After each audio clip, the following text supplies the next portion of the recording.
Dan zolim. Seringkali bullying itu dimulai dari candaan yang dianggap biasa.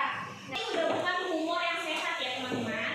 Karena itu kita harus belajar memahami batas dalam bercanda dan juga peduli terhadap perasaan orang lain. Selanjutnya, menghargai manusia sama dengan menghargai penciptanya. Setiap manusia adalah ciptaan Tuhan yang memiliki nilai dan kehormatan. Jadi ketika kita menghina fisik, kekurangan, atau latar belakang seseorang, sama aja kita tidak menghargai ciptaan Tuhan. Islam sendiri di kelas, terus dia tuh dibully kayak dikata-katain gitu, kayak dasar lu haram, kafir gitu-gitu. Terus dampak nyatanya tuh buat diri dia jadi kayak merasa minder, terus insecure, sampai di titik dimana dia tuh udah nggak berani sekolah selama 1 semester. Terus kayak guru kan mempertanyakan ya, kenapa nih kok anak ini nggak sekolah?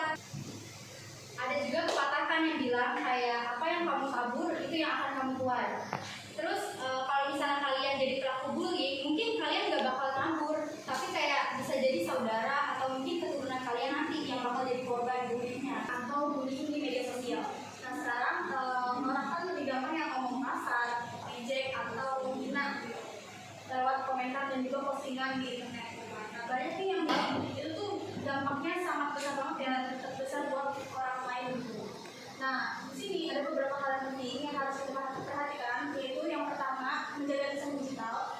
Nah jadi apa yang kita tulis di media sosial itu tetap termasuk ucapan yang harus dijaga teman-teman. Jangan sampai karena ada karena emosi atau iseng sama temennya kita malah nyakitin hati orang lain gitu. Yang kedua, kita hindari etiket online. Kadang nih orang menganggap komentar kasar itu cuma bercanda. Nah, tapi belum tentu orang lain itu menerimanya sebagai candaan, kan? Nah, misalnya nih mereka malah sakit hati atau kehilangan rasa percaya dirinya. Lalu yang ketiga, pikir sebelum mengetik. Selanjutnya, kami juga menekankan bahwa jangan jadi penonton yang mengecut. Jadi bullying itu bukan awalnya, itu bukan hanya dari niat si pelakunya aja, tapi dengan kita diam sebagai pelaku bisa mendukung pelaku itu melakukan bullying terus menerus. Jadi kayak kita memberikan lampu hijau untuk bullying itu terus terjadi. Nah kenapa sih dia itu berbahaya? Ya karena dalam agama kita sendiri juga diajarkan untuk peduli gitu. Kita menolong itu bukan berarti kita harus melakukan perilaku yang sama gitu. Belajar berpendapat, lebih kreatif dan lebih maksimal dalam berkata.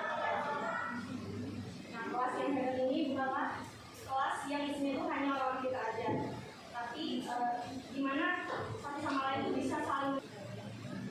Kita nih mau memilih perilaku yang kayak gimana nih?